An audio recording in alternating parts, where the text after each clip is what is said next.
Just to let you know about the structure of this workshop, we're going to have short presentations about the Climate Worker Circle and the Youth Climate Circle that are going to be given by myself and by Sean Trainer that you can see here. And in addition to those presentations about the circles, we're going to have some impressions that are going to be shared by Marta Scara and also Lacey Boudreau, who've been regular participants in the circles, and we're going to give you their impressions and their feedback in relation to the work that we've been doing. And after those presentations and a short Q&A session, there will be an opportunity for those who are interested to participate in a circle that we'll be organizing here, and for which we'll stop the recording, of course. And at the end, we'll take a moment to reflect on the experience as a group and share maybe some takeaways with the rest of within this group. So I'm going to start by telling you the story behind the creation or the organization of the climate circles. And it builds heavily on my own experience as a climate worker. I've been working on climate change since 2006, essentially with large international organizations. And from the very beginning of this work, and already a bit during my studies, I suffered from very heavy eco-anxiety myself. So it was certainly building up upon a personal history of trauma, but the anxiety was very real nonetheless. And it materialized in very high stress, alternating with moments of depression, suicidal ideation, even after I had my children. So it was something very real and something that was playing a major part in my daily life for most of my 20s and early 30s. And so when I set up One Resilient Earth, which was about 2 years ago, one of the key ideas with this organization was to provide a safe space to talk about all the impacts of climate change on our lives. It could be the impacts that are concrete, tangible impacts of climate change for people who are already living the impacts directly in their surrounding, but it could also be the impacts on our emotional and mental health, and our sense of identity or of belonging. And so setting up the Climate Worker Circle in the summer of 2020 was a way to provide a space that was going to be open to all people working on climate change of any age, from any parts of the world, from any kind of discipline or sector, to come together and at least have a space to talk about those different impacts. And the intention of behind creating this space was essentially to acknowledge the validity of all those emotions, even among the people who are taking actions in relation to climate change, because when I was feeling all this anxiety the entire time I was working directly on climate change, I was trying to address the climate crisis directly, but it didn't really prevent me from feeling this stress and this anxiety. And so the idea of the circle is maybe to address this myth or this idea for some that taking action against climate change makes the climate anxiety goes away. It certainly helps in a lot of ways, but it may not be enough. And it's also important to develop the resilience to keep on going while we address climate change every day. I don't have a background in psychology myself, but as someone who has experienced the various climate emotions very vividly, who's had to find solutions on my own, and who deeply cares about the emotional and mental health of all climate workers and of all students working on climate change, I believe that I was in a position to provide some support with the help of others in this circle format. And I also believe that by speaking about emotional and mental health openly and allowing others to do so and to speak about their own emotions, it could help address some of the stigma, or the shame, or the unease that we may still have, especially as sustainability professionals, in expressing emotions in relation to the climate crisis. And the climate circle format is actually inspired by the practice of indigenous talking circles of peoples living in the land that we now call North America, and which those circles contribute to creating a space for deep listening and being heard, honoring all voices equally, telling stories and sharing experiences, generating mutual understanding, respect, and support, honoring the gifts, knowledge, talents, and experiences of each member, and building community. And we believe so this circle format could help us develop a number of new skills that we feel are essential in bringing about the transformative change that we need to address the ecological crisis. And for that purpose, and those essential skills may have less to do with design thinking, although it's an important one, but it may be also about listening to oneself and others and our environment, which in turn will help foster some care, empathy, resilience, creativity, and a desire to restore or regenerate ourselves and our communities, our ecosystems continuously. Through this process of listening to ourselves and others in the framework of the circles, we also became aware of different needs. And we set up the Youth Climate Circle in November last year that is hosted by Sean. And it was a way to provide their own space to younger members of the community and to reach out to a wider audience. What have been the impacts of the circle so far? So you'll hear directly from Marta and from Lacey, who are going to tell you about their own experience. And we have also sent some questionnaires to circles participants. So we have had basically good feedback from the people who participate regularly in the circle in terms of feeling heard and empowered and supported by this type of space. But we wanted to have a bit of more objective assessment as much as possible about the work we're doing. So we've been in contact with the Institute for Advanced Sustainability Studies in Potsdam, who works with the University of Freiburg at the moment as part of a research program called A Mindset for the Anthropocene. And so during the COP, the last COP26, we organized an event that was somehow part of their research work in a space that they call the co-creative reflection and dialogue space. And so they asked like very detailed questions to all the participants who were there on site during this climate circle work. And the paper about the results of the research findings will only come out in about a year, which is the usual timing for research papers.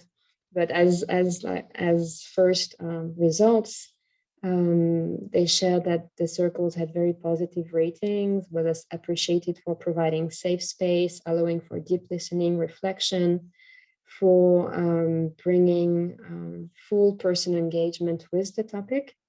The lower ratings were about whether the circle helped enable action. And on this one, we didn't apparently have necessarily very good ratings. And what is interesting is that we'll look at how this type of work fits within the entire study regarding other ways to foster some kind of embodied response to the climate crisis. And it will help us also orient the type of work we do in the future. Regarding our future plans, so we'd like to advocate to have circles for climate or environmental emotions integrated into the routines of sustainability professionals, students, advocates and activists, and all into the work of other various organizations. And that's what we're working on at the moment. So I'm going to stop there, and I'm going to ask Marta to share her own impressions and her experience regarding the climate global system. Thank you so much, Laureline. My name is Marta Skåre.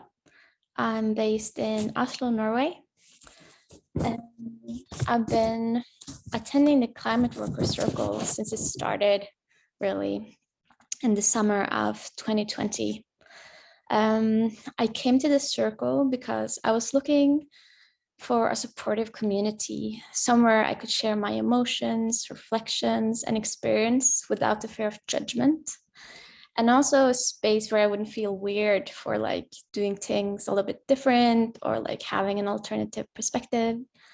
And I really found that in the Climate Worker Circle. The fall of 2020 was a time of transition for me. I was working with an NGO that worked with the Sustainable Development Goals, but I was in that fall, I made my decision to quit my job, and I also starting to work on my own projects and my own little company, working with climate change engagement through storytelling and art. It was also a time of, COVID, so I wasn't seeing very many people. So I think especially in this start, it was really, I think that's one of the reasons like I continued with the circle, because I really needed that community at the time to help me and support me in this time of transition. I often struggle with stress related to my work. And what I see very much is like when I'm stressed, it's very difficult to actually listen, you're too full in your head to actually, be calm and practice deep listening. I also worry a lot about like the state of the planet, but also like the local ecosystems, seeing them being, sometimes it feels like slowly destroyed by capitalism, it hurts. And also the everyday stuff of like family, work, friends. So I easily feel overwhelmed, sad, frustrated. And it has become more and more important for me to talk about these emotions in the Climate Worker Circle. It's a way to acknowledge what I actually feel, to allow myself to actually feel that. And it also helps me to let go of those feelings so that other feelings can emerge, such as connection, joy, peace. And it's also kind of helped me to learn to deal with my emotions in a way that is like better for my mental health. So that's been a really positive outcome. I used to attend the circle every other week, but lately I've been trying to come every week, as I see how really like, important it is for my mental health. And I also see that like the impact of the circle kind of keeps stretching. In the beginning, I could really feel it like the hour I was there, the sense of community. And but then maybe I was kind of stressed, so I didn't, very much think about going to the circle. I was just working. 1 hour in the circle, working. Then eventually when you calm down, you start to think about the circle before you go there, like, what do I want to share? Who will be there? And then I started to notice the impact the day after the circle, when you feel more calm because you talked about all of these things. And then now, like, I can feel the impact the whole day that I will be in the circle, because I'm like, what will I say about this in the circle today, So I feel this impact stretching both before and after the circle, which is really nice. And I also wanted to say that it's great to know that this space exists in a way. In my work, I meet a lot of young people. And some of them are really impacted by the climate crisis and feeling a lot of eco-anxiety. So just to be able to tell them, like, there is this space if you want to talk about it with people who are really good at listening, and just telling them about the Youth Climate Circle, for example, it's been really nice. So yeah, both for myself and the communities that I'm part of outside of the circle. Yeah. Thanks a lot, Marta. I will now let Sean introduce himself, his approach, his experience, and the Youth Climate Circle. Yeah, thank you, Laura-Lee and Marta, and everybody for joining today. Yeah, so I volunteer with One Resilient Earth, and I lead the Youth Climate Circle. This came about similar to the Climate Workers Circle. in my own personal grief with what is happening around climate change, especially in my home province in Canada, where there's more floods, more extreme weather, shifting seasons, and sort of a social disconnect where people are happy about the warmer weather, the shorter winters, but then there's less drinking water, there's just all sorts of effects around that changing climate. And they're sort of either not putting it together or trying not to acknowledge that it's happening. And that's really tough to listen to those conversations. And so I was feeling that there's really a need for a space for people to talk.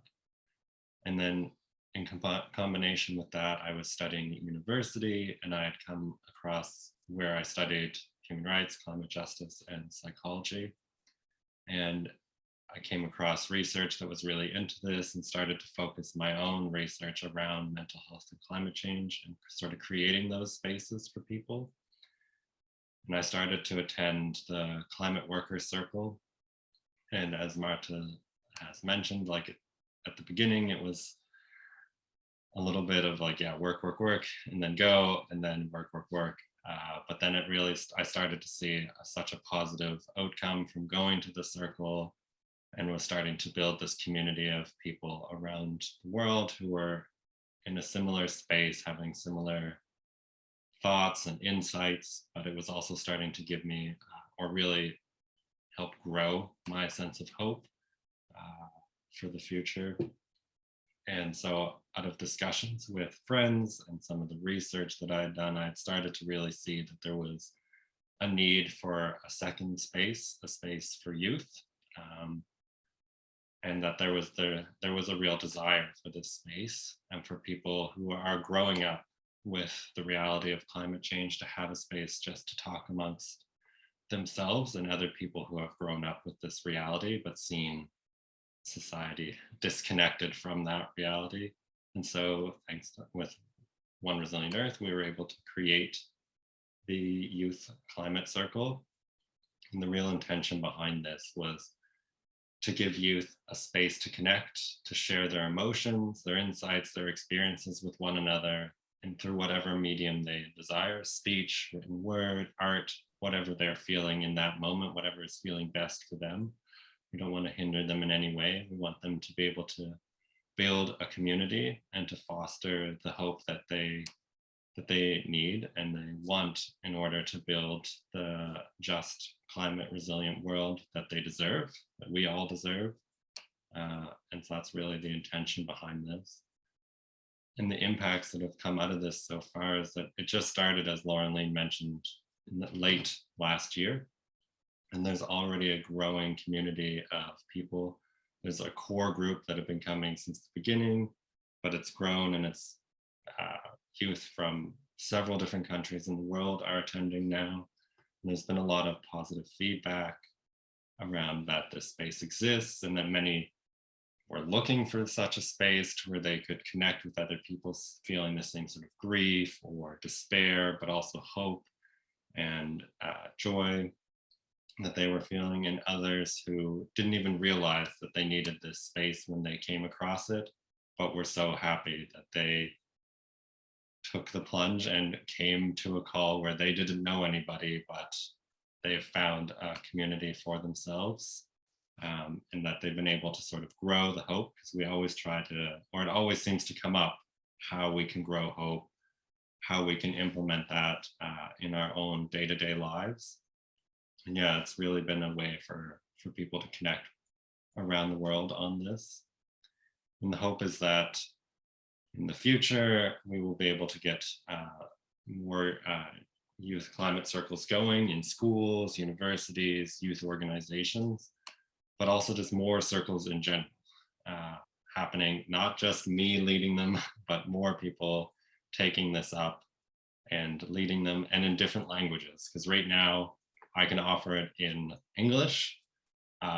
Otherwise, my very basic Swedish will not help me to offer it in any other language. So right now it's just a space for people who can come and share in English, but the hope is that one day we'll be able to offer a greater space and a more diverse space for youth. Yeah, so that's really what the Youth Climate Circle is, where it came from. Now I will pass it over to Lacey. Thanks. Hi, everyone. My name is Lacey. I'm a first-year university student studying in Montreal, Canada. My experience with the climate crisis hasn't been very long. I just graduated from high school June of 2020, and obviously that was amidst the pandemic. And so there's a lot of time that I spent by myself, just reading the news, seeing what was going on outside when I was stuck inside. And then I really discovered the reality of how big the climate crisis problem was. So in itself, being one individual in a global crisis, it felt quite isolating, on top of being physically isolated from my community and my family and my friends. But once I did more research on what was going on, I kind of came to the conclusion that I have to dedicate my whole life to doing this. Like, there's no way that now that I know what's going on, I can just pretend that I never read about it.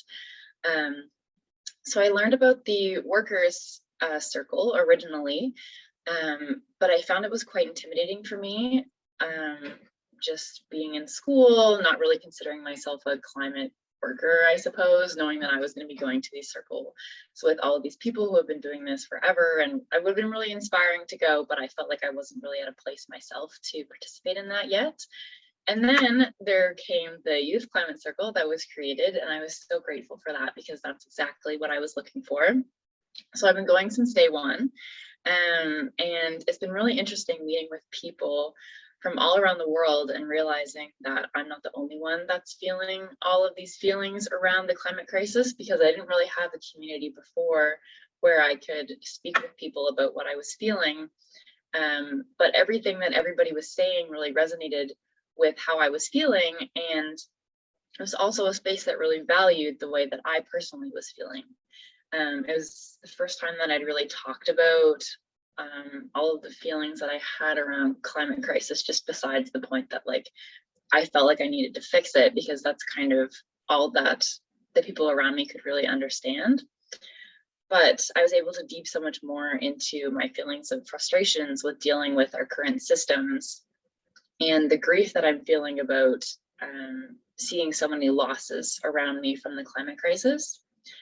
And it made me feel so much more hopeful, because even though everybody kind of shared all of the negative feelings that they were feeling, being super frustrated, all things that come naturally with dealing with this. But like Sean mentioned at the end of the discussion, it always seems like we were able to come back and be like, okay, what are we going to do now? How can we fix this?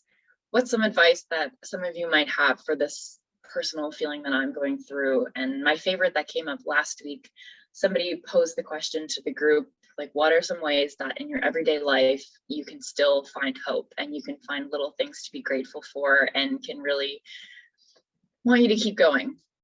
And there were so many little things, just like, oh, I just smile at people when I am out for a walk. And so having conversations like that makes me realize that even though right now we're stuck in a pandemic, this global crisis is so daunting, you could just smile at the people around you, and then that in itself spreads hope and spreads the message of community and coming together.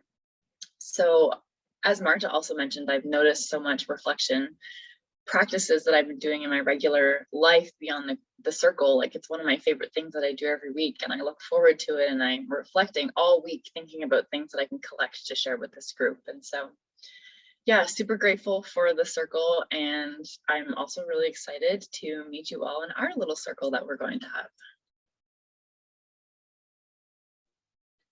Thanks a lot, Lacey and Sean and Marta, for sharing your experience, and Sean for the work that you do hosting the Youth Climate Circle.